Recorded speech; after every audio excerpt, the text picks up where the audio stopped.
Fedoshin and Denmark.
Counting down another day. Make a wish and blow away. You go further than the Milky Way. In my mind, I'm trying hard to rearrange all these problems that been done. I've been known to be wrong, searching for some higher ground.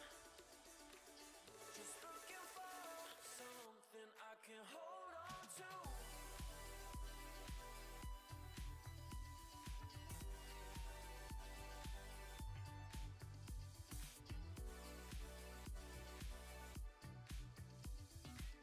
Just looking for something I can hold on to.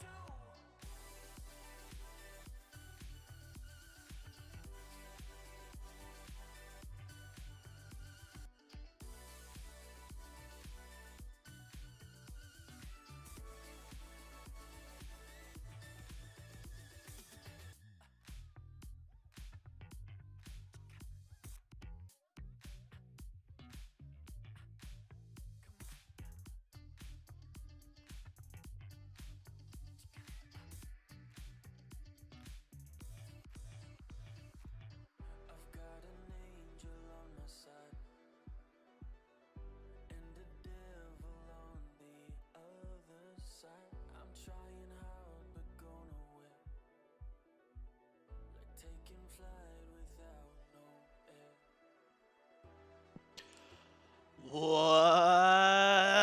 What's good, StarCraft fans? It's me, Captain Canuck, aka The Real Winter Soldier, coming to you live from Edmonton, Alberta.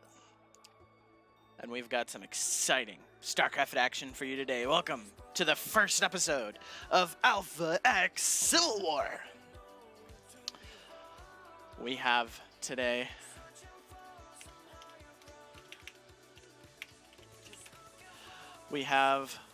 wonderfully here in the booth the new program Taunt. Now guys, in case you didn't see my announcement, the way Taunt works is that I, or even you, if you feel so inclined, create challenges. And then you go and vote on challenges, and once it's been decided what's correct, challenge will close, and based off of if you're right or wrong, you'll get points. Now, fear not. If you just even guess, you'll get some points. And then as the day goes on, and as time continues, you will rise the leaderboards and become first place here for it. So the start, our first couple challenges are who wins today. That's our long-term challenge that we're doing. It's either Team Roach or Team Omelette. You can check to see who all those players are as we go along. I'll also be introducing it in a little bit. And also, who draws first blood in game number 1, Rodson or Uzi Cody? who will kill a probe or even more first. But now, without further ado, let's get into the action.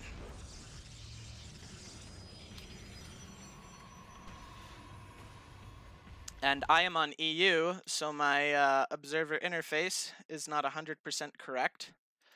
So apologies for that, guys. I was doing a ton of stuff and then just found out now that we were going on EU. So we will make it work. We'll just hide that for now, as well as that. But it'll be okay, guys. Bear with me. And we'll make it all right after this game. I was unaware that we were going to EU, but let's introduce our players. Spawning in the top left side here of Winter's Gate. It's the blue Protoss player playing for Team Omelet. It's Rodson. And I don't, yeah, see, and even my hotkeys are messed up. I don't play on EU. And in the bottom right, playing for Team Roach, it's Uzi Cody.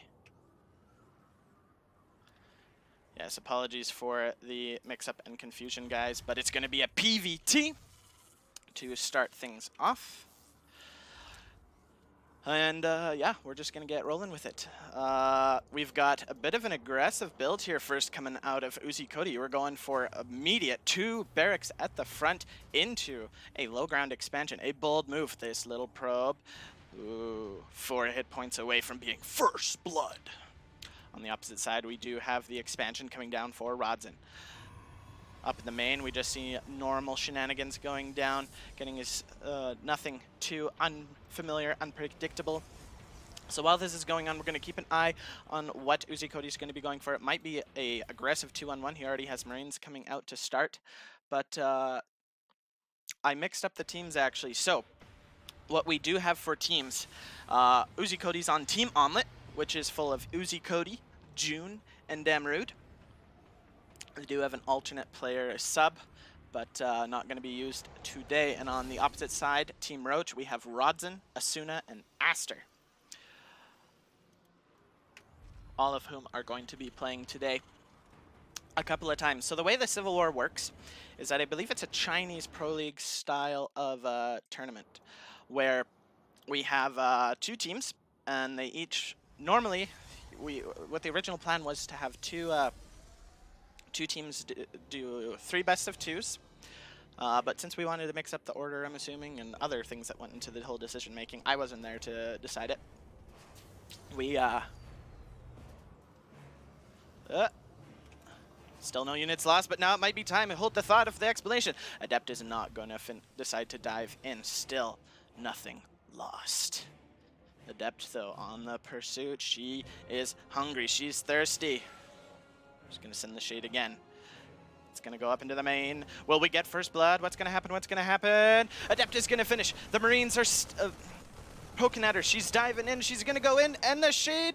Oh, she's so low. 4 hit points, guys. Can the Adept escape? No. First blood. Uzi Cozy will take first blood as Warp Gate is going to finish. So with that, I will update that. And it is going to be Uzi Cody that wins that challenge. Okay. So yes, so instead of having 3 best of 2s, we're going to have 6 games, which are all worth points. I believe it's about worth 3 points each game.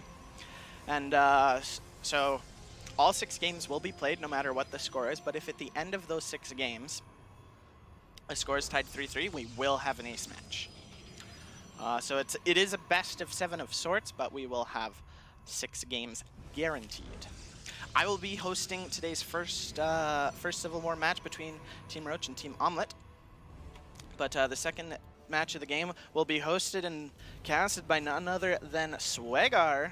I know it's been a little while since you've heard his melodic voice.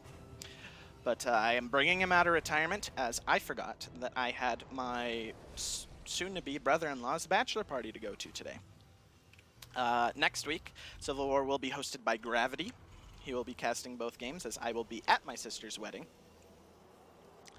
But after that, it'll be me bringing you the pride and joy and the fame that will be this Alpha X series. We took all of our dragons and some of our Masters 1 players and put them into a group, picked captains of our best dragons, and ooh, the supply depot gonna potentially get picked off. The repairs coming down on the bunker. The supply depot will get sniped. The stalkers, nice, decent blink micro out of Rodson, a little sloppy on one of the stalkers, getting to about half HP. But yeah, but then I will be casting all the rest of the Civil Wars, as it'll be each Saturday for the next 5 to 6 weeks, starting at 3 p.m. Eastern Standard Time. Second game starting approximately 5 p.m., really just following the first game. The third base is 5/7 of the way completed here for Rodson as we get underway into this game. This Colossus tech already out. Second Colossus is being chronoed out, as well as Colossus range. We do have a bit of a blink into the main here. Going to be able to cancel the third command center. This snipes the SCV, but the bio here is going to be able to dive in. The stalkers are going to just blink away and then get recalled. Nice little bit of damage done there as things happened, but nothing too drastic. No heavy amount of workers killed or anything. The bio is now going to start to move across the map as Uzi Cody's looking to put on some pressure here. These stalkers are going to try and scout, but they're going to just barely miss a lot of the bio. They're going to be able to potentially snipe a tank. A tank actually is going to get sniped off. Excellent pick off here for Rodson, as he maybe lost a stalker at best. I don't think, no. We can't see in this observer replay mode the specific units lost, but here comes the army of Rodson out. Their Colossus here. Not a lot of charge slots here, but diving onto the third base is Rodson. He's going to be able to catch the army out of position, take out pretty much all the probes, and now he's going to focus down the Nexus. The Nexus getting dangerously low. Is it going to fall? He might be able to save it! Oh my gosh, Rodson able to save it. The army has to engage the Protoss army or risk dying at all costs. Oh, but there's a Marauder flanking from behind. The hero Marauder coming in and sniping. The Colossus not able to turn around and do the damage. Brilliant play from Uzi Cody, distracting the entire army. Oh my goodness.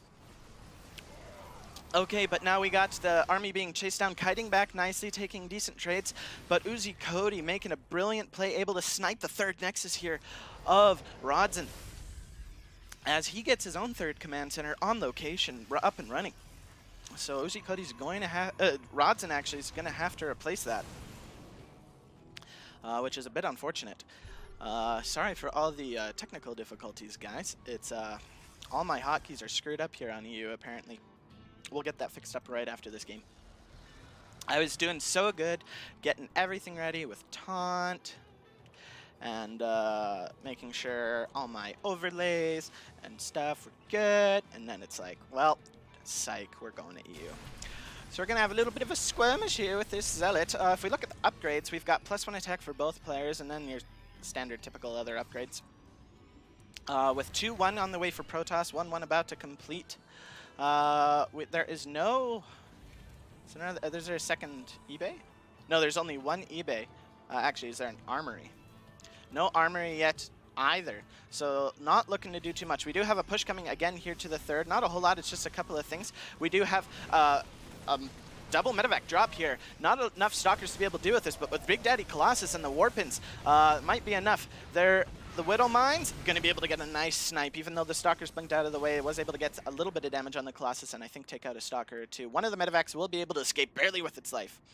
But these little pokes and prods here from Uzi Cody are getting deflected brilliantly and expertly here by Rodson. So lots of mules being dropped here. As if we look at the worker count, look at the units tab, we have 66 probes to 61 SCVs. So actually, income advantage is in favor of Uzi Cody right now. As with the mules and about the EVA worker count, he is going to be thriving on that. His upgrades, though, have continued to stop. He's adding more production and Liberators on at home. Which is back here. Medevacs and Liberators adding on more barracks and everything, but I feel like the upgrades are a huge oversight. I think Uzi Cody's forgotten to do it. He is getting down his 4th command center now, which is very good. Storm and High Templar are being produced now for Rodson as he continues to get some AoE as the Terran production. Now, the reason you want to get AoE as Protoss in these situations is because Terran AoE gets... Terran production, sorry, gets to be so good that just your normal Protoss units aren't able to do stuff. Like just right here, about even number of Stalkers versus Marauders, but the Marauders are just able to punch home so much damage and get that bonus damage. I think they get a bonus damage against Stalkers, I do believe. Oh, it's not going to let me see. Armory is going to be completing now, so you're going to be able to see those upgrades, but 3-2 is on the way here for Uzi Cody. I mean Rodzin, but Uzi Cody is now going to be coming here to the potential 4th base. That's just going to immediately get cancelled as Uzi Cody continues to pressure forward and try and build himself a lead. He does have a bit of a supply advantage, but that's a lot of Colossus, and with Storm here, the AoE to help deal with the mass production of Terran is phenomenal. There are Vikings here to help deal with the Colossus, and the Liberator count is getting high enough. We're getting 4 Liberators at a time being produced. No Fusion Core, I don't think, on the way just yet. Nope, not from the looks of it. So no Liberator range, just not in the near future. We do have a little bit of a Zealot run by trying to go down here, down to the 4th base. There's a Planetary, but here we have a huge engagement happening. Down on this low ground here, the Liberators are going to siege up, and the Protoss is going to wisely back off for now. There were a few units traded out, but not really much of a big deal for now. Uzi Cody is now going to try and position now closer to the bases and try and get here on the high line. The Liberators are coming forward, but the Stalkers are here while they're sieging, able to snipe a couple, but now the Bio is able to stim forward and chase the Stalkers back. Couple of nice storms going down over the army, but now the Medevacs are going to be able to heal them up. A drop is going into the main to try and distract Rodzin from his main objective. There is enough Stalkers to be able to do with it, and I think they sniped a Medevac or two. Only a few Marauders are able to get in here into the main, and now there's just some sniping from the low ground. Everything's on hold position. The pylons can be sacrificed, but now the main army of the Protoss is coming through into the Liberator zones. Some nice storms going down, disruptor shots now, not getting really anything good. Half the army of the Terran is behind and half is forward, trading out nicely. A couple Liberators still stand tall, stand strong, here to be able to protect the Bio as to prevent any Protoss from continuing forward. Not really a whole lot of good stuff here to deal with the Liberators. Ghosts now being added on the production tab, as we can see. The Colossus now dealing out so much damage as 4 of them still do rain from the skies, but and those are some juicy storms. But there's just not enough Protoss here. There are so many Marauders that the tankiness against the Colossus and the Storm is enough, with the Medevac healing as well. The Liberators now able to not have much contention as Stalkers continue to get warped and try and deal with them, but Marauders trade out so well with them, tasteless. All right, there are some more Stalkers and a couple more High Templar being added on here. Just as everything on Siege is still, the Stalker is able to blink forward to snipe 2 Liberators immediately at the cost of nothing. Going into the main now, and there's nothing here in the main, and there wasn't vision just yet to be able to blink the Stalkers in as the pylons had died. The Liberators, that gives them time to siege. The Colossus, once giving vision, walking up, but there's just too much Terran here. Not a lot of healing, though, as the Medevacs are out of energy. That is really awkward and inconvenient. There should be enough Protoss here to be able to deal with this. Uzi Cody has backed himself into a very dangerous corner, and he's just going to lift up, sacrificing the Liberators and Vikings and get out there with whatever bio he can. With supply-wise, it's very even, but if we look at the army supply, it is still slightly in favor of Uzi Cody. Worker supply practically even. Blah, blah, blah, blah, blah. And so if we look here, there is a 5th base being produced now for Uzi Cody. Yes, and thank you, Sushi. Please, everyone, please try to add challenges there, and I see one's already been added. Canuck Singzo Canada while plugging his nose. Ooh, we'll see how long we let that one go. But 2-2 has completed now for Uzi Cody. He was taking that whole entire fight while being down like 2 upgrades and was able to trade that well. That was super good. He has to build up his Liberator count again, but is producing so many Marauders at a time and Ghosts. As switching out of Colossus, he still has 3 Colossus, which is pretty good. Actually 4. He keeps putting that number back up to 4. I missed that every time he loses any. Getting High Templars and then just adding on Disruptors after that to be able to take pot shots and whatnot. A nice EMP going down over all of that army, stripping them of the shields. The Zealots coming in are going to be able to melt very quickly. This is not a planetary, so not going to be the easiest place to hold. There are so many Marauders, the charge shots coming in and just get melted. Then it's just Stalkers, which do not trade well. The Storms coming in are really nice, going over on top of all the Bio. The Bio just melts for that. The Liberators, with how many Stalkers there are just not able to siege up in time and really get any shots. The Colossus not getting taken out at all and are able to just reign supreme. Now tons of workers are going to go down as the original third base has to get evacuated. 9 workers are going to go down and all mining operations are going to be denied. The Archon and the Stalkers taking shots at this command center.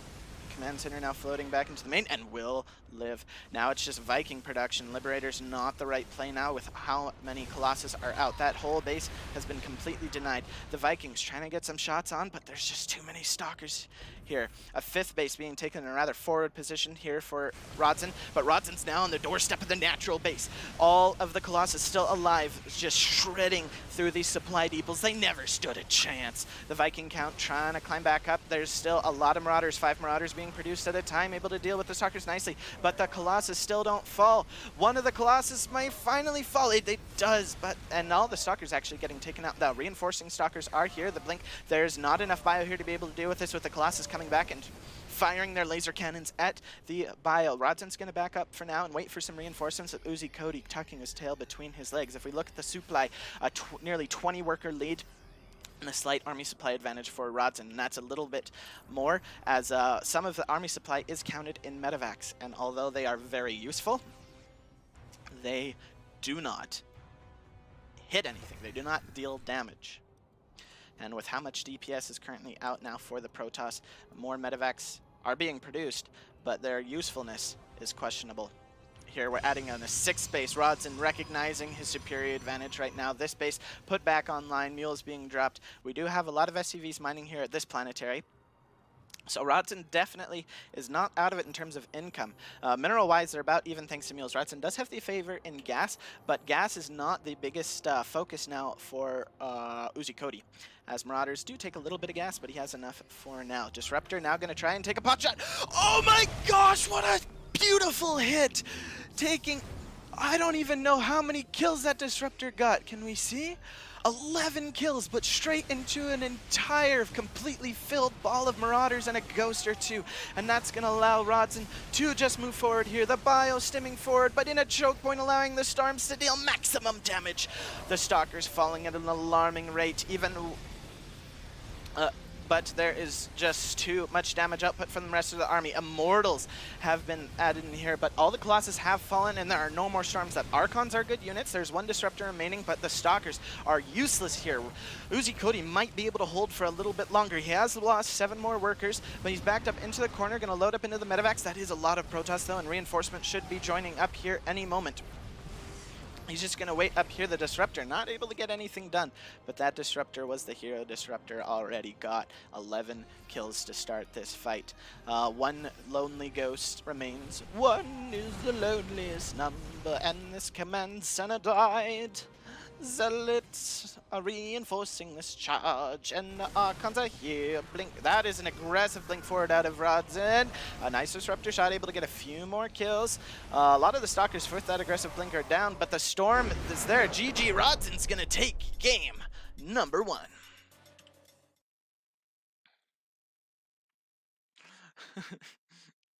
Alright, what do we got? So, Uzi Cody will win game 1. He did not, unfortunately. We got Who Wins Today? Canuck sings "O Canada" while plugging his nose. Let's give it another game or two. Uzi Cody will close out this game. Sadly, nope. Canuck uses Todd's catchphrase again. Look at the supply. I'm pretty sure I did, and if I didn't, it's gonna happen again.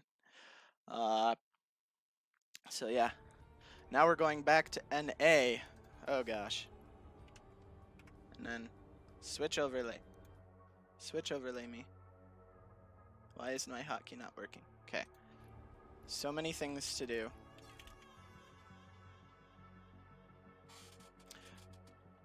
Oh, hold on, let me take a drink.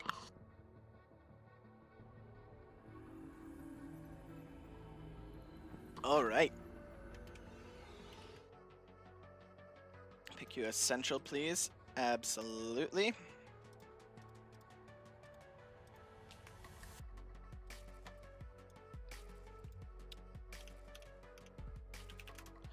Okay.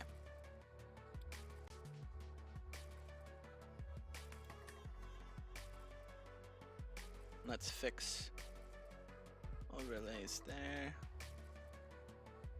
Boom. Okay. Going to accept. Okay, that stuff's fixed. Okay, thank you for bearing with me, guys. And let's get the right hotkeys going. So many things to do. But yes, game number 1 goes to Team Roach. Team Roach. So Team Roach gains the first game advantage. And next we'll go to Asuna versus June. So Asuna on Team Roach. I believe he's a captain. Let me... Yes, Asuna is the captain, and their alternate player, their sub is Psyche. The alternate sub player for Uzi Cody's Team Omelet is Demerud, who's actually playing today. So Starkiller, one of the main players, is not able to play today, unfortunately. But Demerud, as we all know, is good. But yeah, guys. Hey, Kyle Jin, how's it going? Is chat working? Seems quiet. Yes, chat is working. But we're trying to focus a bit on our taunt extension today, in which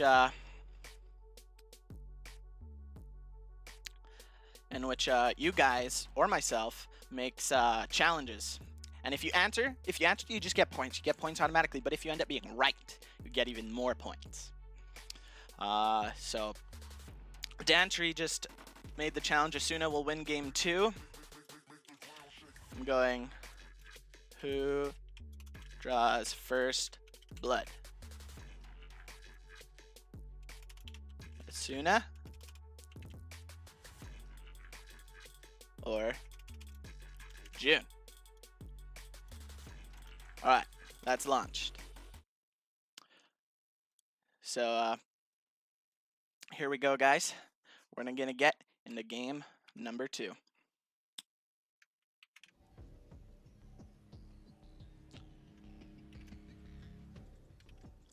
Let's introduce our players, shall we? In the bottom right of Acropolis, the purple Protoss player who loves to be a little cheeky from time to time, it is Asuna. And in the top left, in the blue, the Terran player from Team Omelet, it is June.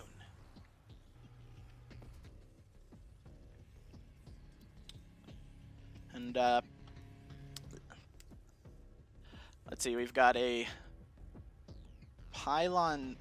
gateway scout here for Asuna. He's gonna come and see just standard stuff. Barracks, gas, nothing too crazy out of June yet. Now, I don't think I have ever seen June play. So I don't know what his style is. So I'm not sure if we're in for some fancy cheeky shenanigans or something, or if it's going to be a just, you know, standard play. But Asuna, he always got a trick up his sleeve. He's going to be able to block this command center from going down very well. The 2 SCVs standard. Excellent job continuing to block. June not deciding to slap that down next to it and chase away the probe with 1 SCV. But gonna get on location. Easy peasy lemon squeezy. Reaper gonna be coming out now and might be able to chase down this probe. We'll see if it's able to catch up and get stuff done. But nothing different or interesting happening there. It will be an Adept first to help deal with the Reaper out of Asuna. He's blocked off the Reaper cliff, meaning the Reaper must come through this location. Nothing else can be done. The probe is going to be able to get here just in time and is able to block the Reaper from getting in with the pylon. The Adept is now going to start to go across the map, because if you wall off the front here and block off here, no Reaper can get into the base here on Acropolis. And it's going to be Twilight first out of Asuna, going for a Twilight after a Stalker. Going to cancel that pylon, keep things interesting. But the Reaper tangoing a little bit with the Adept, and the Adept is going to draw first blood. So Asuna is the one who draws first blood. Congratulations to those who guessed correctly. And the Adept actually getting 2 kills, an SEV and a Marine. And now this command center is going to get delayed even more. There's just the lonely Reaper. There is a reactor on this barracks, But the Adepts, and now the Stalker with Reinforcing is going to be able to just continue to put on a lot of pressure, punishing the greed here of going for a Reactor first for June.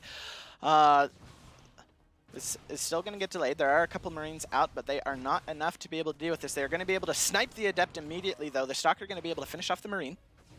On the Marine, so now it's just a Marine and the Reaper. This is just annoying, delaying the command center even more. Can't really add much on. Going for a second and third racks, actually. This is going to be a 3 racks build, but I don't think Asuna's seen it. No, he's seen... Oh, I think he just saw the factory being built. I'm not sure. It depends on what that was. But now there are 2 Stalkers here. One of the Stalkers down to half HP, but the command center finishes at the cost of yet another SCV's life. Asuna goes DTs.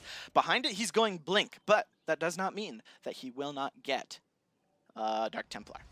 But he's getting a roll behind this to be able to get a Warp Prism, I believe. But a Cyclone is now able to chase away both Stalkers, sniping the full health one. An excellent pickoff here for June. So June's going to be able to stabilize a bit. But if we look at the supply, guys, the workers are 40 to 26. A third base has just been dropped here at the 4-minute mark for Asuna.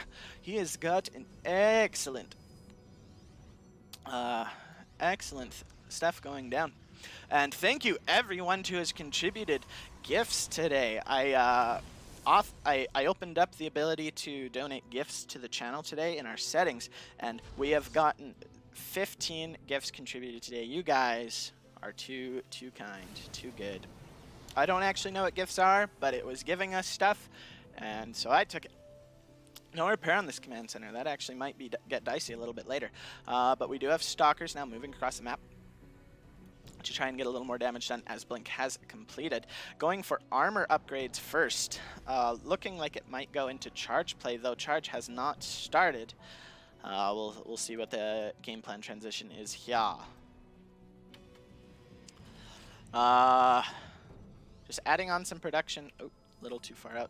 Just adding on some production here. Not a whole lot going on down yet as Asuna continues to ramp up the worker count, but these Stalkers actually getting a nice little bit of damage done, but they're trapped between a rock and a hard place. We got Bio on one side, SCVs on the other, as SCVs are being pulled for this 3 racks aggression play. The Stalkers are actually going to get recalled back. More gateways being added on and an Immortal being cranked out, but Asuna's in a little bit of a dicey scenario here as he's only got Stalkers. He does not have Charge, and we've got a big Bio push with tanks coming out here.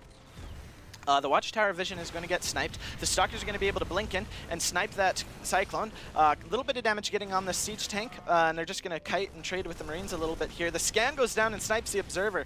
The Siege Tank not going to get taken out here, but it's just a bunch of Stalkers here against a bunch of Bio. Able to actually get one of the tanks. The other tank will siege up, so the Stalkers are going to have to get out of there fast. It is no worker production here. The first Big Daddy Immortal is out.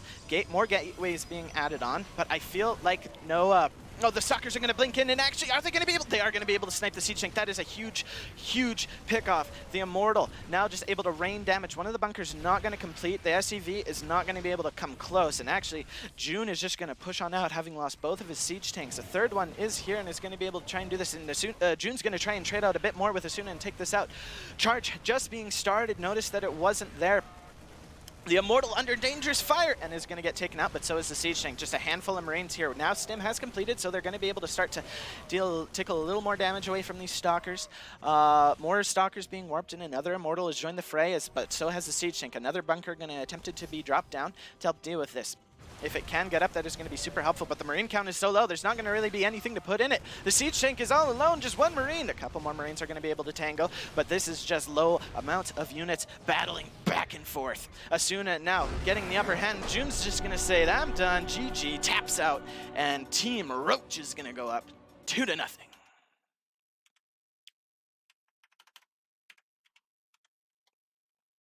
Alrighty.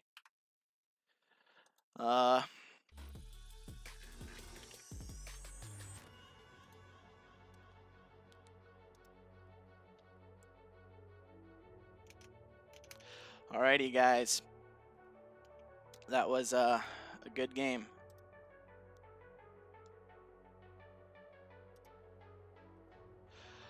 Hold on, guys. I gotta reply to a message. Okay, let's take a look at the taunt stuff. June won't kill the third. He did not. So that was good. Asuna will go TTs. Nope. Asuna will win game 2. Yes. Canucks sings O Canada while plugging his nose. We'll wait for a little bit. But Team Roach, consisting of Asuna, Rodson, and Aster, will go up 2-0 as we go into game number 3. We will see Aster. And it looks like we might be heading back to EU. I don't know. I'm going to go over there and see what happens. But that was a really good game. So, still first, easy. Yeah. So in that game, the pressure from Asuna was what gave him that advantage, because if there had been no...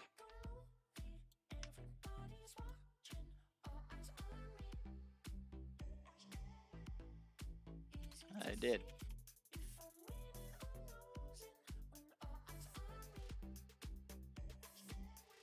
Oh.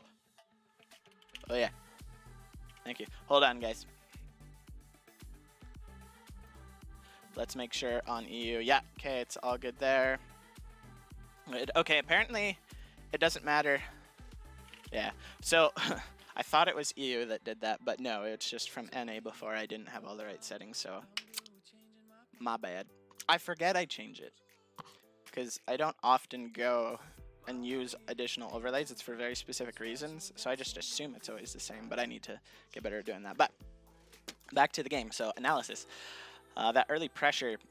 So that only works if the Terran goes that little bit greedy and going for that reactor first. So after the Reaper, you go for the reactor because that cuts the production. But if the Adept goes across the map, which is actually a super good thing to do because you can hard block the Reaper out. There's no way to get have the Reaper get in to the base. So the Adept can just go across the map because the Reaper can't get in and do any damage. So the Reaper just goes across, the Adept just goes across, and the Reaper just can't alone deal with it. And so if the Terran's gone greedy with that reactor first after the Reaper, you can delay the command center for so long. So as a Terran, you need to know stuff like that on maps, like what can the Protoss do? Because the Reaper forces a Protoss Adept to stay at home. Because if it stays at home long enough, then the command center finishes and you don't deal with that, and you can go for that reactor as early as June did. But unfortunately it didn't work out, and that just snowballed into Asuna having the lead, where he didn't even need charge to be able to deal with that 3 Rex push that came out of June.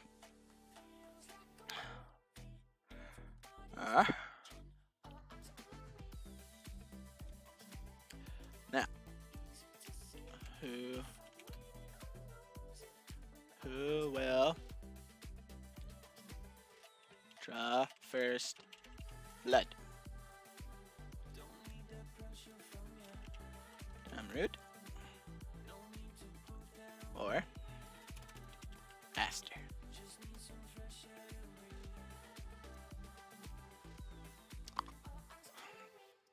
Okay, guys, we're just waiting for Aster right now. I had a new challenge. Who will draw first blood?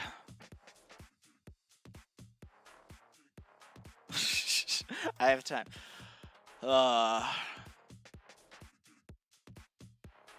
So we're looking for Aster. So Miguel says that I now have time to sing "O Canada" with my nose plugged.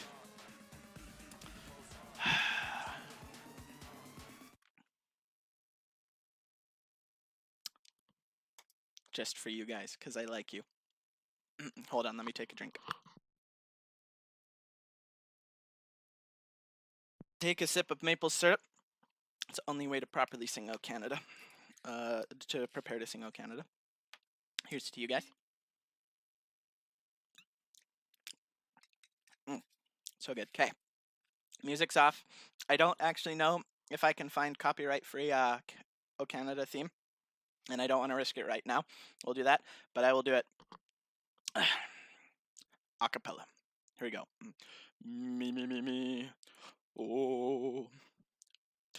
Oh, Canada, our home and native land, through pain sacred love, in all thy son's command.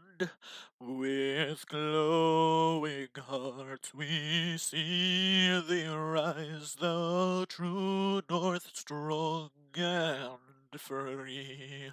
From far and wide, O Canada, we stand on guard for thee.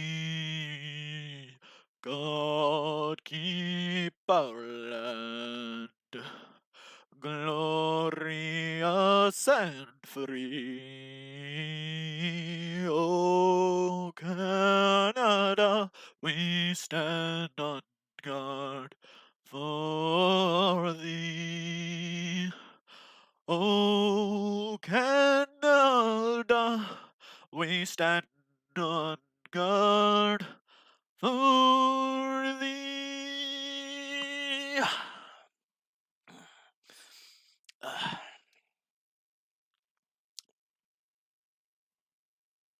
Thank you.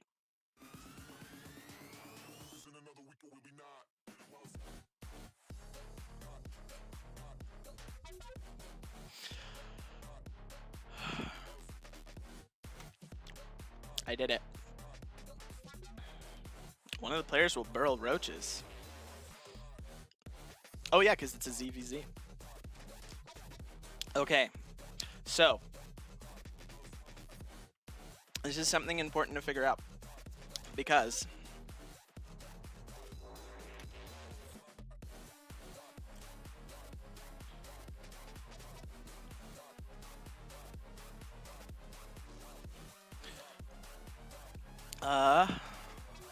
look at this. What I need to figure out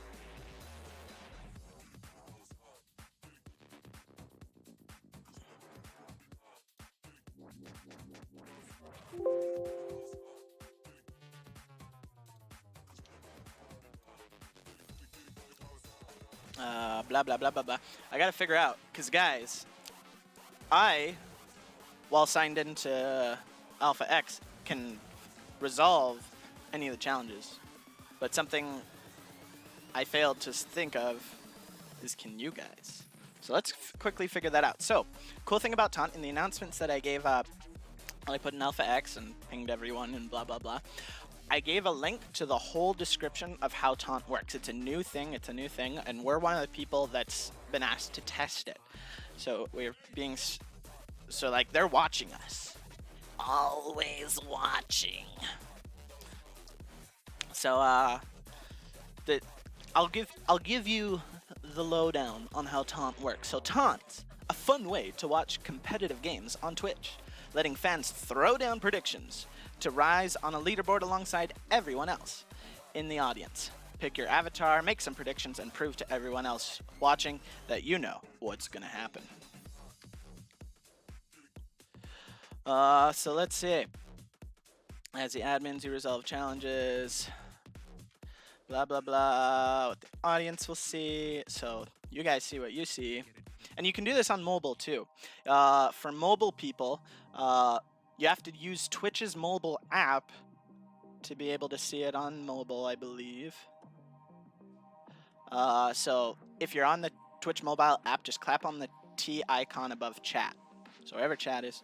Oh, I'm supposed to jump on NA. Okay.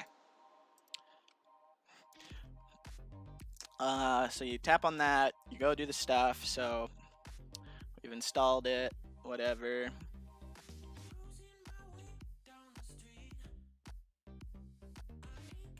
Okay. I've joined NA. So, oh, another thing. If you decide to add this to your channel, I highly do. I've added it so that when I'm streaming, I can add it. I can use it and do fun stuff with it. You can't create challenges before you're live. They can only be made while live. You can reposition Taunt to where you want it. I could have just put it right in the middle just to annoy you guys, but I didn't. I left it on the left. If you guys think it should be on the right, let me know. So running Taunt and stuff. Creating a challenge. It's pretty. You guys, it's self-intuitive. You guys have figured it out. Can figure it out.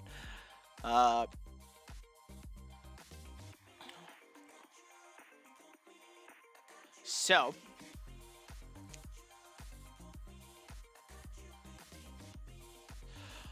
so you can give casters access to live management dashboards so they can see incoming challenges and make sure you give them the rundown on what taunt is. Cool. So there might be a way to give it.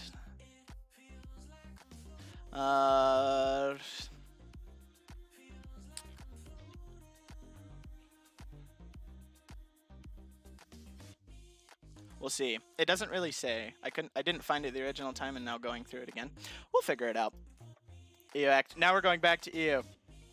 Gosh dang it, Miguel. Make up your mind. I feel like 20 seconds is not enough. It's just so quick. What is 20 seconds, Kyojin?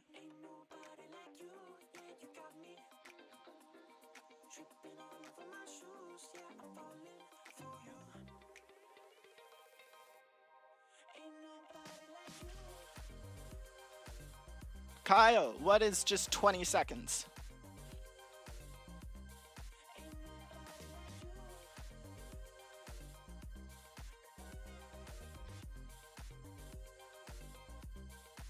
Tell me. Well, but yeah, guys, that's essentially the rundown of how taunt works. Aster Rule 12 pulls Spine Rush. Oh, they disappear after 20 seconds? There shouldn't be a stream delay. Let me triple check. I didn't add one. No, there's no stream delay. Like a minor stream delay. There's just the natural one that comes from the thing. How much of a delay is there?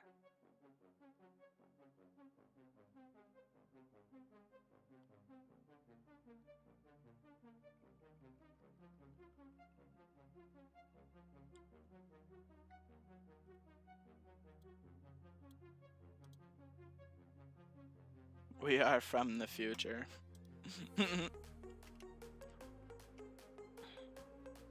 I don't know.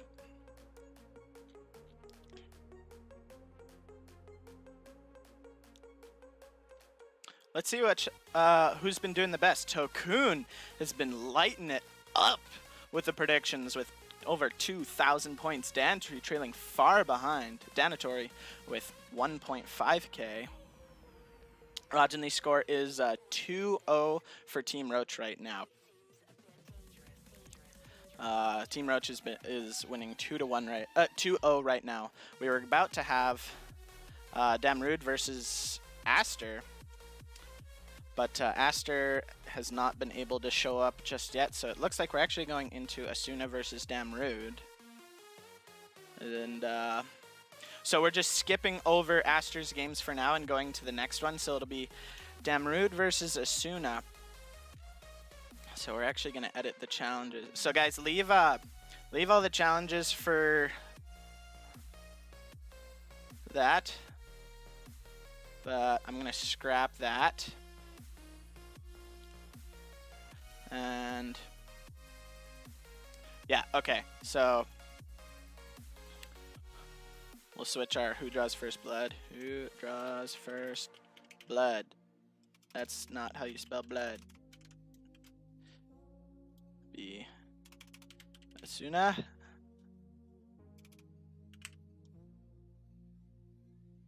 Or Damrude.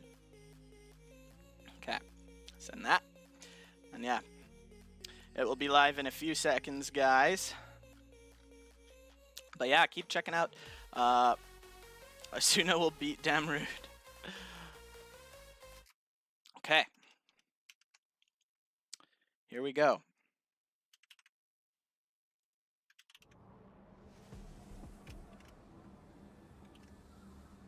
Let us switch the overlay. Ladies and gentlemen, here we go. Spawning in the bottom right of Winter's Gate. Here in the technical game number 3, it's the one, the only, Asuna.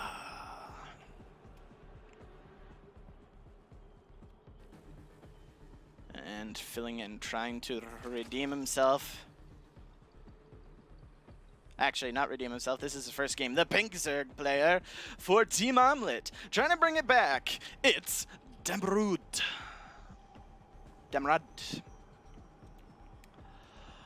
So Asuna sending out the probe, but just a gateway. No forge, no cheeky forge. We've known Asuna to be a bit of a cannon rusher. We've seen it before. Doesn't mean he won't drop it, but no probe on down here. There's nothing yet. So standard opening out of Demrud. Probe just going to try and harass and be a little annoying and do some crazy shenanigans. And guys, please remember to check out the Matcherino codes and add $1 to the prize pool as this is a special tournament, so we have been given special power to add even more money per free code. So please use it. Tell your parents, tell your mom, who is also your parent, tell your siblings in-law, aunts, uncles, the whole family. Make it a family event. Oh, excuse me. Anyone can use Matcherino. It is family friendly. Okay, so nothing too particular going down just yet. Now, Asuna was very aggressive, even when it looked like last game June was looking to be aggressive. Asuna just kept putting his stalkers in what felt like really awkward positions, but didn't end up really causing much. Now, let's see if this probe gets taken out, because something that I'm always good at is losing this probe in a PvZ. But looks like the probe's going to be able to escape, and the tech of choice is going to be Stargate.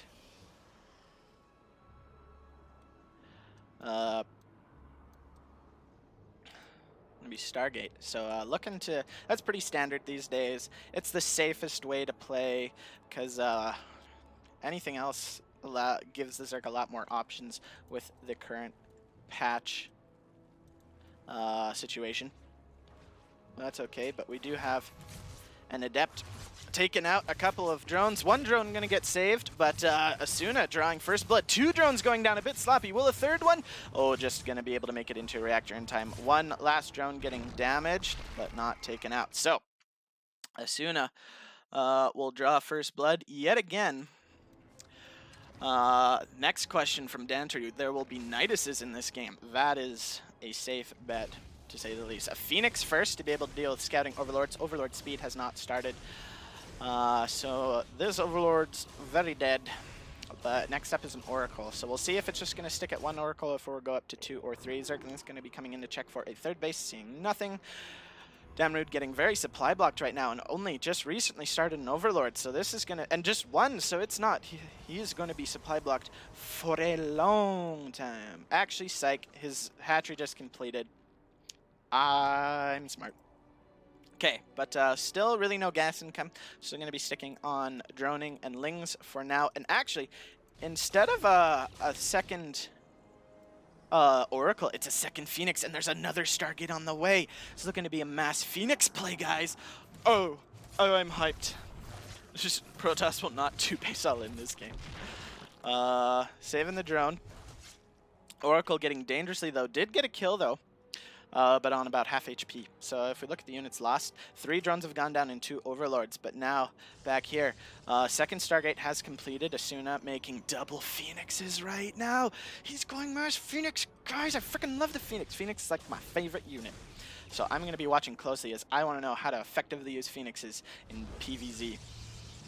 Okay, creep spread has begun here for Damrud. Not too much going on, hasn't been the focus. Been trying to deal with a little bit of harassment and just drone up. But 12 drones on the production tab. Lair has started. A couple of gases being mined out of, but still nothing too big, too fancy. Roaches going to be going here. So might be going for some kind of Roach Ravager push. We will see. With the Roaches, that does potentially indicate Niduses. But Phoenix is continuing to get pumped out now. We have total on the map 6. The 1 Phoenix that Damrud knows about, still just flying around trying to snipe Overlords, has gotten 3 kills, so 3 Overlords. Smorlings coming in to scout. Check the third base. Asuna actually trying to bait them to come in so he can kill them with his Adepts. Nice play, but Damrud not going to fall prey. Alrighty, more gas is being added on. So if we look at the production, it's just going to be roaches, roach speed. So going into more roaches. Now, fun fact, roaches don't kill phoenixes, but roaches, the advantage with them is that there's just so many that even if you have air units, they're just going to die. But now the phoenixes have been revealed. They're flying all around, getting +1 air for them, and 10 are now out on the map. We're going to see if Asuna continues to build the more phoenixes as this game continues. The hard wall here, going to be able to keep these Zerglings out. The Protoss Groundian's going to be able to chase that Packlings away, but the Phoenixes are now going to be flying into the natural. They're going to dive in. Void Rays are now being produced as with the Scout. Queens are now going to get sniped off. Queens have not been in production, so there's not a lot of anti-air. These Phoenixes are just going to be able to trade with these Queens and get rid of all of them, actually. That's going to be able to cut off all Larva production. No more Queens on the production tab, and now they're just going to have free reign in picking off Roaches. As the Roaches move across the map, I'm curious to see if there's enough of them. Army supply-wise, Damrude is ahead, but not by a lot. Double Void Ray production going on down. There's only 11 Roaches out, and the Phoenixes are just going to continue to fly and scout around and see. 10 more Roaches on the production tab, but with Void Rays and Phoenixes just continuing to pick them off left, right, and center. I feel like Damrude's in a really dicey situation right now. He is all in at this point. He has stopped at 57 workers. Asuna also on 3 bases, now taking a slight worker lead. Queen's now just starting to be produced again. Phoenix is now going to keep taking names and taking butt. But the Void Ray now out, just able to snipe everything as well and deal so much damage. The units are just continuing to pick it off, letting Asuna move into whatever he wants to out of this. +1 air weapons has completed. A Hydral Extend is out. A very nice Stasis Ward. And the Zerg army's going to try and get some damage done, but it's all going to die. A gateway might get taken out. Nice force fields to pick off another couple units. The Phoenixes are going to continue to just chase the army as it retreats. A 4th base is going down. More Queens and drones being produced. Damrude trying to macro out of this, but he is down in supply, even on workers. Hydras are now going to be taken out, but a fleet beacon is being produced here, guys. Most likely going to be going into a lot of carriers, but how much more damage is the Phoenix going to be able to get done? Especially as more and more Void Rays are going to get added on. The Void Rays are going to be able to potentially go and snipe bases, harass, kill Overlords. Overlord speed still not researched, so wherever the Overlords are chilling, let's see if we can find them. There's a couple over there. But yeah, they're all over here. A Spore or 2 isn't going to do much. However, Asuna is keeping his Phoenixes back at home, playing very conservatively here. He hasn't really seen much. He's not sure what's going for, and he seems to kind of be playing a bit more cautiously, worried about potential all-in here. Asuna copying Classic, I see. But no 2-base all-in, unfortunately. We'll have to update that. Protoss will not 2-base all-in. Yeah, that is correct. That is a correct guess. I feel like that was changed. I feel like you changed that, Denatory, but we'll see. Robo now being added on, another Stargate, and yep, there are the carriers. So we're going into a bit of a longer Protoss air sky toss game.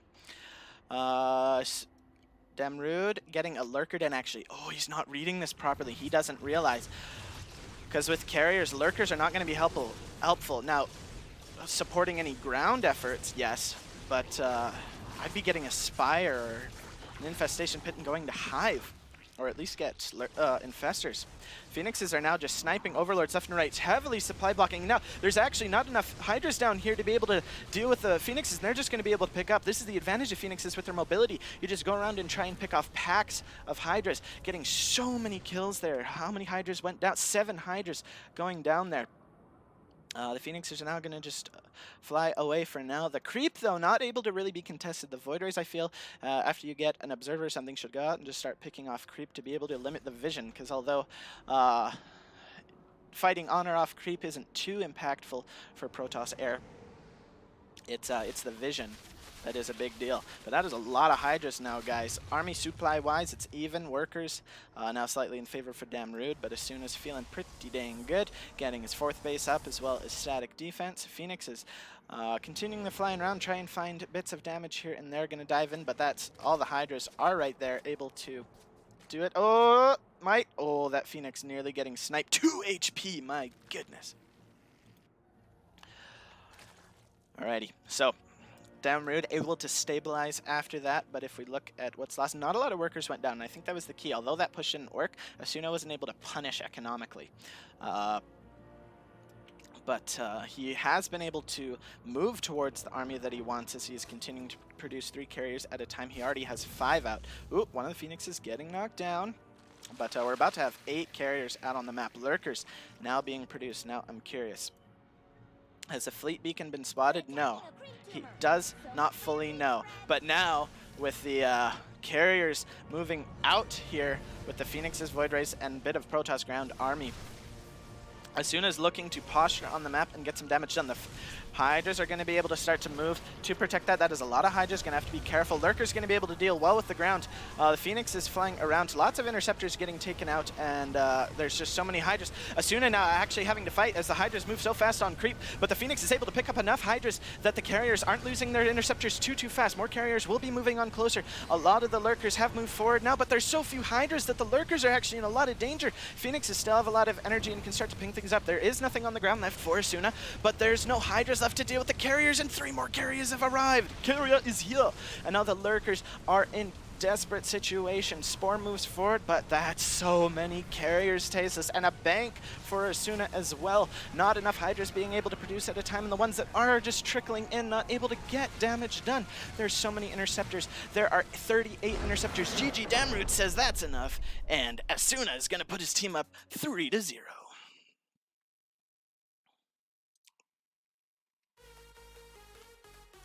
Excellently executed. Let's update taunt, shall we? Protoss will not 2-base all in, that is correct. There'll be Niduses in this game. Nope. Asuna will beat Damrood. Yep. Aster. And then we're back to Aster stuff. So Team Roach going up 3-0. So, guys, the way this works is we do play all 6 games, but with the scenario that we have here,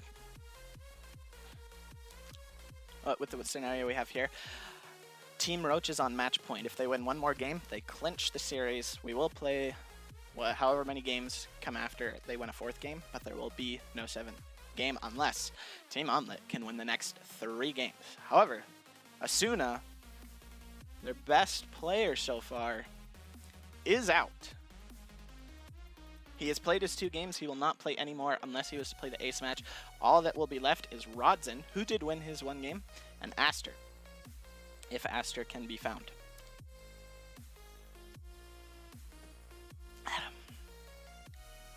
Okay, so we're either going to see June versus Rodzin, or we're going to go back to Damrood versus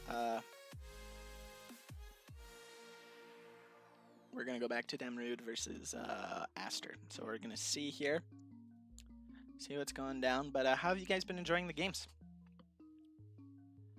Have you guys been enjoying the game so far? Anything you like, anything you don't like? How are you liking taunt? Anything that be improved? Anything you wish was different? Let me know.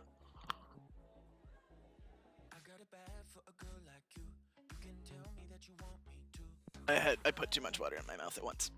Okay. So we are going to skip over Aster's games again and go to Rodzin versus June. Now, if Rodzin wins this game, whatever the Aster games are, it doesn't matter. It is purely going to be Team Roach all the way. They're going to win, but those second 2 games are important because the points you get help with tiebreakers in the standings, because there are 6 teams in each group. So how many games you win is just as important as which series, winning series. So let's we're now gonna add who draws first blood, because that's my go-to question. That's the one I'm always gonna add whenever I'm using taunt and casting a series.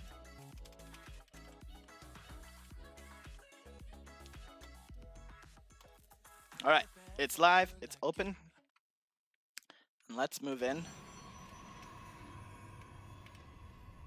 to game number 4. Spawning on the bottom right corner of Ephemerino. That is the blue Protoss from Team Roach. It is Rodzin. You saw him once before, and you get to see him again. The Red Terran from Europe. It is Team Omelets June.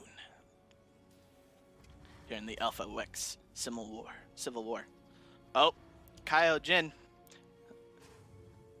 Blink Stalkers or Colossus. We'll say yep is for Blink Stalkers and nope is for Colossus. If you make a question, guys, remember to go and change the answers, because the answers are default yep and nope.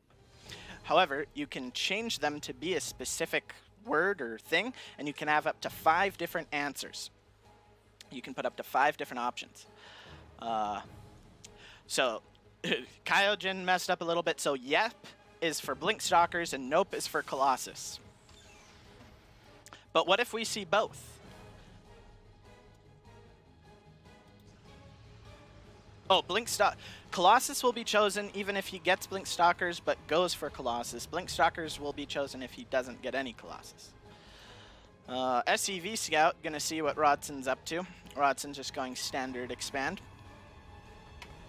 Same goes for June. Now June did try and go for that 3 racks with tanks push against Asuna last time in that PVT. Now he's in a PVT again, so we're gonna see if he goes for the same thing. Now already we see a little bit of a difference. He's feeling a little bit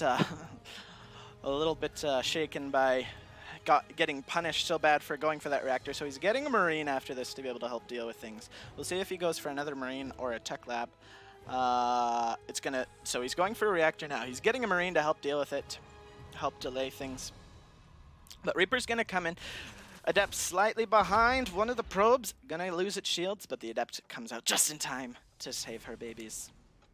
Adept chasing the Reaper back. Now the difference of why the Adept now has to stay home is because here on this map, you can come in from here and around here. I don't think you can jump up here, but it's hard to wall off here and here.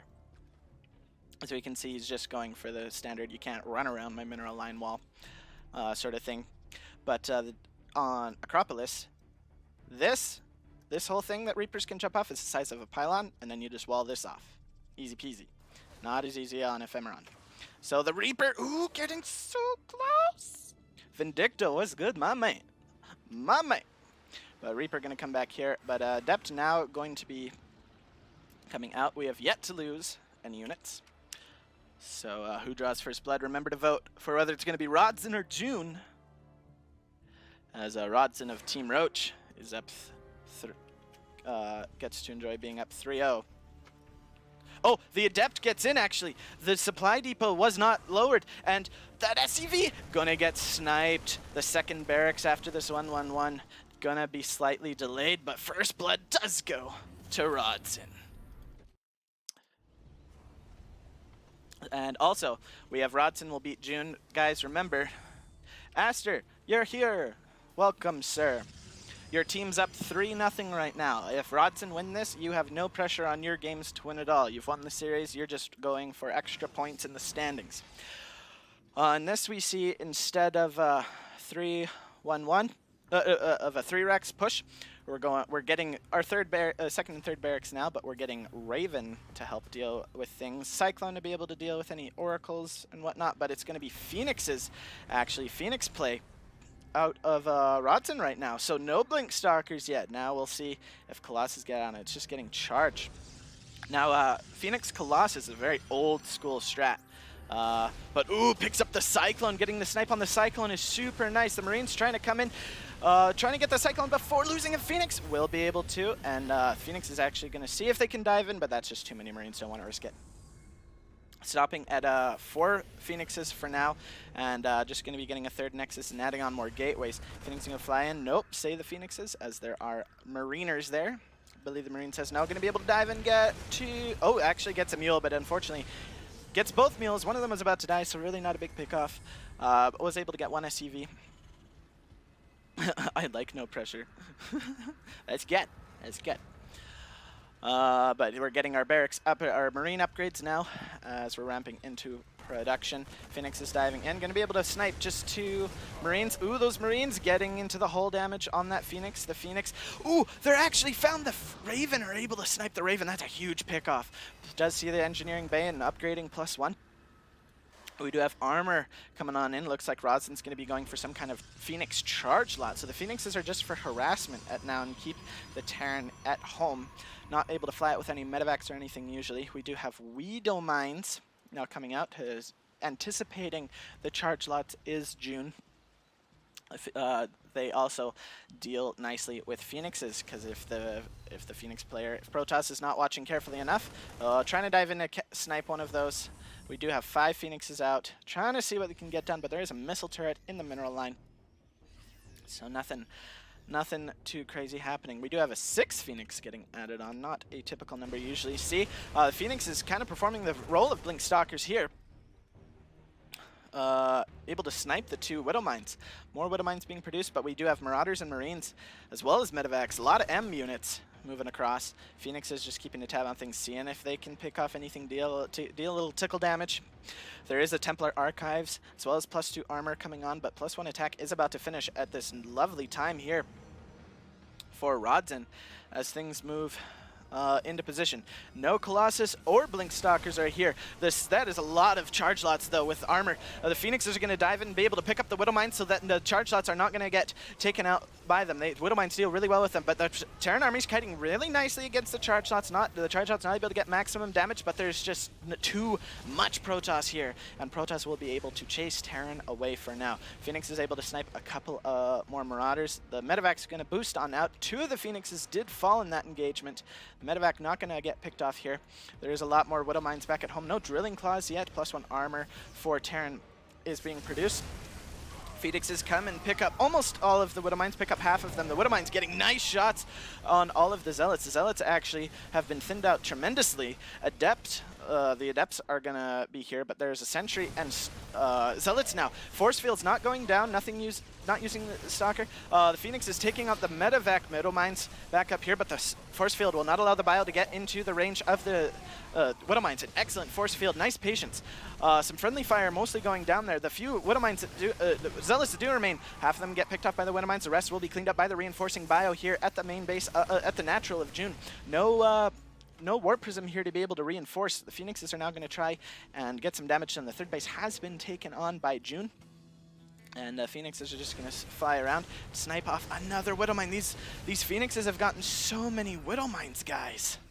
If we look at the resources lost, 9 Widow Mines have gone down, mostly to these Phoenixes. Brilliant engagements. And actually, a very forward and aggressive... Actually, this is the more standard 4th base to take, I guess. But we do have a lot of charge lot Zealot reinforcement. Charge Zealot reinforcements as a Warp Prism is here. There's so many, and they're just going to surround the bio. The Widow Mines are here, going to be dealing a lot of friendly damage, but really not a lot of damage going down on the Zealots. And this is before +2 armor is finished. The Zealots charging forward. They have lost all of their shields thanks to the Widow Mines, but there's not a lot of bio able to be here. +2 armor has completed. Now that's just going to make everything so much more difficult for June to be able to deal with. There's just so much here for Rods, and June's going to tap out GG, and Team Roach has guaranteed themselves the win for week 1.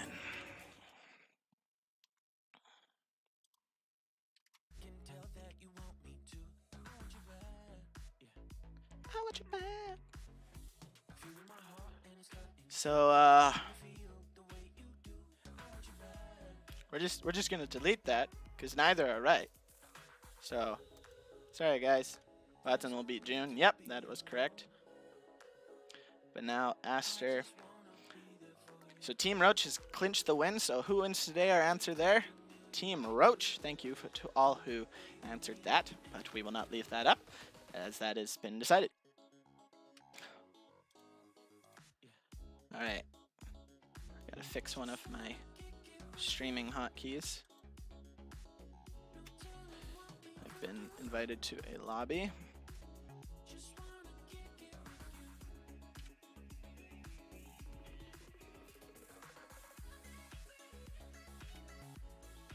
Oh, that's why I was having problems. My number lock was off. Oh, okay.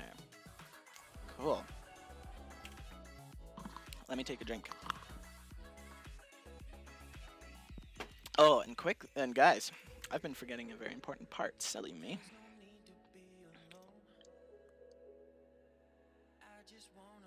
Hold on.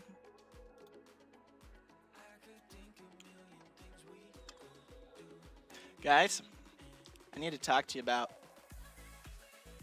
one of our sponsors, because these events are made possible by our fantastic sponsors, one of which is 24-Hour Fitness. You probably have heard me talk about 24-Hour Fitness a time or two, so maybe seen me tweet about it or something. But they have some sweet classes going on at their facilities, guys, in the US.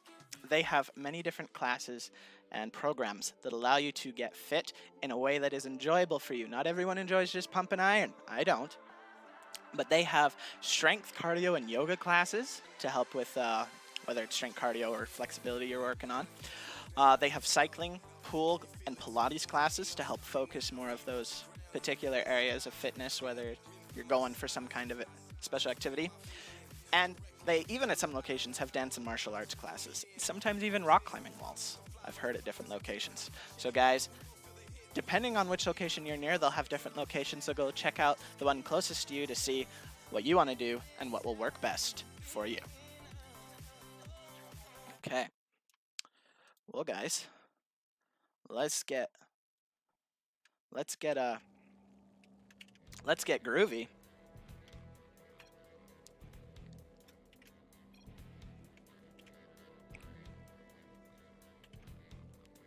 And get things rolling. We finally get to see the return of Aster. Who draws first blood? I have to do that question first. Aster. Or Demrude. Alright, there we go. Let's now introduce our players in the top right of World of Sleepers. It is the pink Zerg player from Team Omelet, Damrude. And in the bottom left, the green Zerg, our first ZVZ of the day from Team Roach, with the only pressure is to win. It is Aster. Now hold on. That is a super early pull, and guess, was it a 12 pull? I was not watching, because one of the questions will ask her 12 pull spine rush. Oh, it's 12 pull spine rush. Oh, there's a difference. Okay, so I don't necessarily have to know. If there's a spine rush, even if it was like a 14 pull, but nope, there's banelings. We'll see, maybe spines will get added on. We'll see what happens. Actually, sounds a little, music's a little loud. There we go. But the first 6 Zerglings are headed across the map. Now, Damrude has been able to see this with this Overlord. How does he decide to prepare? He's getting Queens and Zerglings, has stopped all worker production, but the first 6lings have made it to the natural. We'll see if they decide to stay there if they go into the main. So the goal here from Aster seems to be to just take out the natural expansion. Sometimes this is all in where you try and go and just finish things in the main, but you can also go just take out the natural and leave and use that to your advantage as you've been expanding behind this. But this means that he has to kill the natural or he has failed this push. The Baneling Nest has completed for Aster. He's going to start 1 Baneling. He's already got 2 out here and is going to be able to zone out the Lings. Nice Baneling hits, able to take about half the Lings, and that was just used from 1 Baneling. A lot of Lings still remaining here. One of the Banelings is in a bit of danger, but a second one has joined the fray. Oh, the Banelings able to get sexy shots, and that was just one of them again. All of the Lings getting toasted and melted by Damrude. That Baneling, a little bit of miss micro there, just running into the eggs, but there's so many Zerglings here, and Damrude is going to leave GG Aster taking game number 5. And Aster takes first blood for sure. There were no spines. One of the players will get Burrow Roaches. There's one more game. I'll leave it up in case. I'll leave that one up in case. In this next game, Aster does get Burrow Roaches. Aster will win game 3. It wasn't game 3, but he won, so we'll get that. And then we'll go to our final game.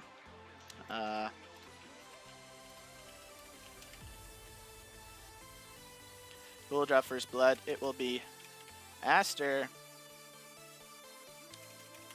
versus Uzi Cody.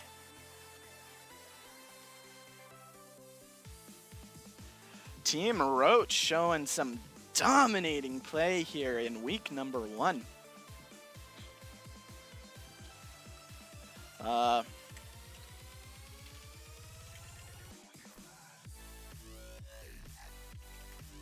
And guys, if you can think of any multi-response questions, as I've been doing everything, I've just been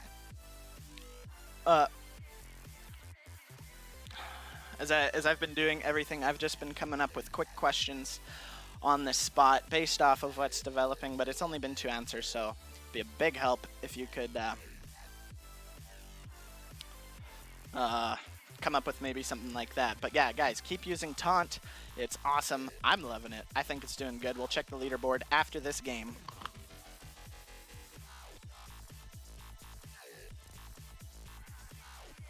And see what happens. But the biggest challenge, Uzi Cody's got to bring it home for his team. Got to do something to help. But here we go. Let's switch the overlay and get into our final game of this series. From Team Omelet, with the blue Terran pieces, trying to scrape some measure of honor for his team, the captain. It's Uzi Cody. And ending that game very quickly, in a very chill fashion, doing some excellent Baneling micro to be able to position them to get maximum damage. The green Zerg from Team Roach. It is Aster. But yet we have not seen a single Roach today, as Team Roach only has 1 Zerg in it.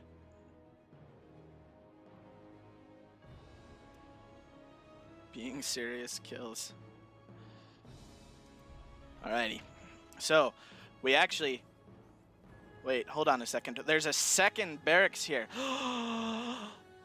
Oh, is this what I think it is? Is this the Mass Reaper? This guys.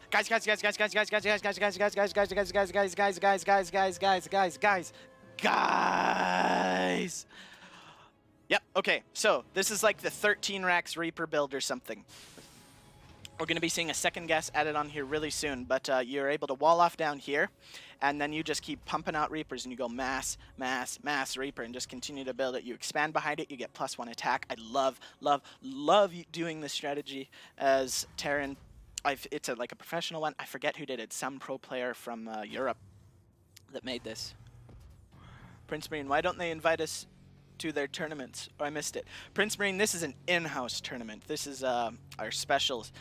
Alpha X Civil War, to which we've divided up all our best players into teams, and they're battling for prize money and glory. And Team Roach is off to a fantastic start. But yeah, here's the 3 Reapers. The second gas has been added on. And the full wall-off is complete. So the way this works, this requires brilliant micro as well with the Reapers, as well as really effectively positioned grenades. But the reason this is so good on this map is because of all the ability to jump around, jumping around here, here, going here. There are lots of places to escape, lots of places to jump up as a Reaper to be able to dance around with the Lings. You gotta have lots of jumpable locations, to which Disco Bloodbath around the map with how kind of stacked it is. If you look around here, there's just lots of different, or there is, I promise there is. But nice micro here, being able to start whittling down this queen. More Lings are being added on, but Aster does not seem to fully be recognizing what this is here. The expansion is coming down as we see more and more Reapers being produced, and we do have the Engineering Bay. That is for +1 attack, which helps deal so much. Prince Marine, aren't we Prince Marine, do you go by a different name in Discord? What's your Discord name? So the Reapers are now starting to dance around. Ooh, okay. So this is the variation that you can do. So you could keep going with Reapers and just continue to mass Reapers. And with the jumpable locations, it does make it a little bit easier with to deal with the Lings and using grenades. But Uzi Cody seems to be transitioning into the variation of Marine follow-up with this, with Stim. It all depends on how you feel your Reapers are doing, I guess. Lings are actually going to try and counterattack now. Same name. What's your rank, dude? Lings are going to come and start to nibble here at the front. Reapers are very out of position. One singular Marine. We are going to have some repairing going down just to keep the supply depots from falling. Baneling Nest is about 5/7 of the way completed. Reapers, see? Oh, nice use of a grenade. And now Reapers getting a little bit of damage done, picking off a couple of things, but staying here. Yeah, so Prince Marine, always, what rank are you? And I can tell you what tournaments and leagues you have the potential to play in Alpha X, as I try and play as many as I can. But now, Aster being able to have held off the Reaper Harass for now with very minimal damage. Actually, that was super impressive. Dang it, I was hoping for just the constant flow of Marines, of Reapers. But it looks like we're just going to be having the triple Rex follow up. The Baneling Nest is going to be helped to be able to defend this. Looking like we're going to be going Lingbane as we have a +1 attack. Oh, hold on, guys.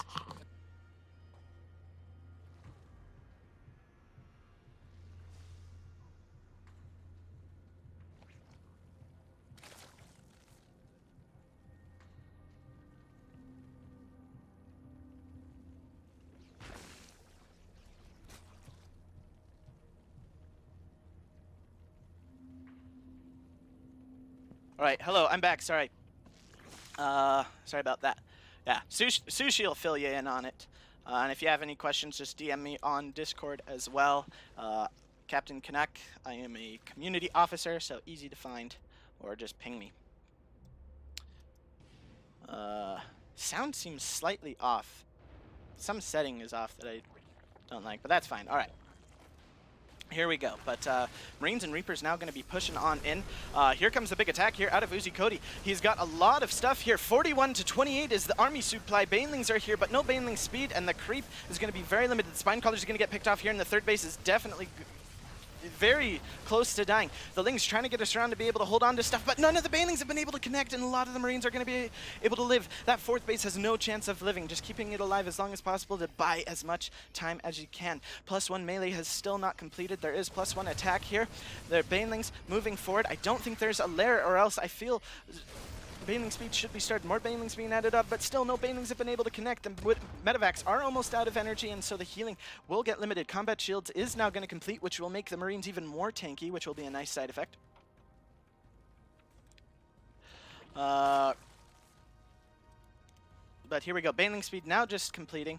A lot of drones here, but losing the third base is huge. We do have a third CC in the main being produced. We have more production being added on, and Medivacs and Liberators now going to be produced. Now, +1 melee has completed. The third base now going to be re-going down, but Uzi Cody has the supply advantage, and even though it's behind in workers, Aster doesn't have the bases to mine, so mining is pretty equal. If we look at the income graph, it is in favor of Aster currently, but here comes the big attack. The Marines stepping a little bit on the creep, but Banelings without their speed still not going to be able to make any connections. The third base is going to get denied yet again, but for an Uzi Cody now able to keep the pressure up. Medivacs out of energy, so the Marines not able to really get healed up very much. Getting double hatchery right here, able to provide... I don't like that call, because yeah, it'll provide a wall, but you have all melee units, Aster. That's going to help the Marines so much. The Reapers are still here as well to be able to throw out grenades. Grenades there, able to bounce lots of stuff. Banelings starting to get picked off too, as there are more Banelings than Marines, more Banelings than Zerglings. Both bases going to get picked off, and a Liberator now here. A Reaper able to scout a little bit ahead. Another base going down here, but Aster continues to not be able to do it. 1-1 has completed for Uzi Cody. He does not yet have an does have an army, and he is going to be able to start +2 attack. Uzi Cody just ramping up his advantage. 86 army supply to 36. 50 ahead. All in Marines now with some sexy Baneling hits. Aster has a chance, but they have to be the most go-to Baneling hits of all time. Widow Mines now are here, though, to help deal with this. Another stem goes down. A lot of the Marines are low on health, so Banelings will be very effective. And Baneling speed has completed, so this fight, the Marines are going to be in a lot of danger. For the first time, Banelings are going to be able to actually get on top of things. Only a couple of Marines go down to them, though, as the Widow Mine's able to start to take things out, and Aster's going to be very wary of this. Reaper's scouting off ahead to see what's coming. A few Marines, as the splits are nice. Marine splits starting to clump up a little bit, but the Baneling's not quite ready to dash in. The Liberator's providing excellent support. The Queens can't really come forward either, and just the more Marines going to come forward. Some nice, decent splits. A few more Marines are going to go down, but the reinforcements are 8 Marines at a time, 2 Liberators, and 1 Widow Mine. Just continuing to march across the map here, coming towards the north, and they're actually going to start to push and try and go for a bit of a 180 surround. This third base has been able to finish, though, and so drones are sent to go and mine, which might help Aster a little bit. Still has a potential chance in this if he gets the perfect Baneling hits. A lot of Banelings being wasted on not a lot of Marines. There are more and more Banelings being added on, though. The flank coming out here, but oh, the Baneling hits are really good there. Some of the bio is able to load up, and it's actually going to go into the natural base to try and distract and split up the army.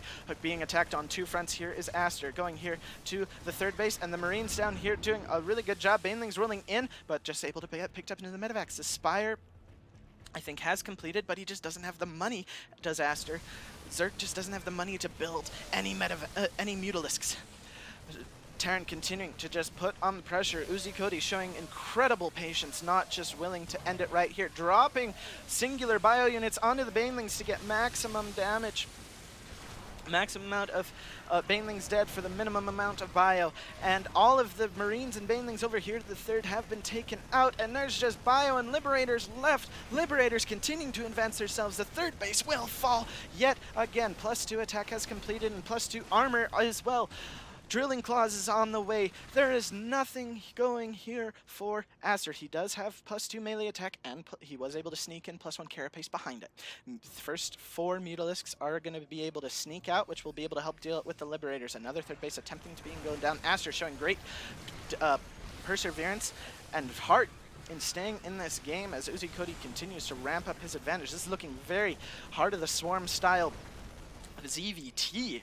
I'm loving it, but it's just constant pressure from the Terran. Mutalisks are out now. Uzi Cody just going to back up and regroup before putting what I think will be the nail in the coffin, as he is up 110 army supply to 20. If we look at the army size, it just has continued to grow this entire time for Uzi Cody. And now he has the income advantage too, a sizable one at that, nearly 2k advantage.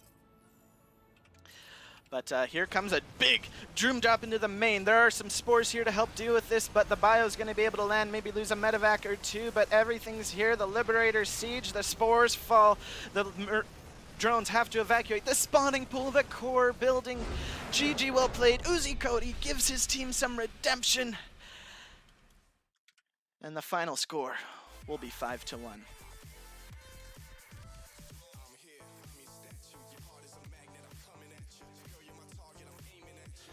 Alrighty guys, thank you so much for watching. Now, I do have to go to a bachelor party for my soon-to-be brother-in-law. But, like I said before, I am not leaving you alone. I am leaving you in the very competent and capable hands of who is in my top 3, competing for first, might be tied for first, favorite people to cast with. I've only done it once, but my gosh, I've never forgotten it. It is the one, the only, Swegar, also known as Mr. 789 on Discord. He will be taking over the stream, so I here for a moment am going to end it, but then very shortly we will be getting into our number 2 series, which will be Iron Curtain versus NA Supreme. NA Curtain and Iron Supreme. Iron Curtain's captain is Art, followed by a team of Exo Striker, Tokun, and Jatorix. We'll see which 3 of those are playing today. And NA Supreme, captained by Antis, contains Sinner, Lingboy, and Choi. But before I end this stream, I need to let you guys know about our other sponsor for today, and that is GameStop. Over at GameStop, they are focused not on just the pros, but also us average Joes.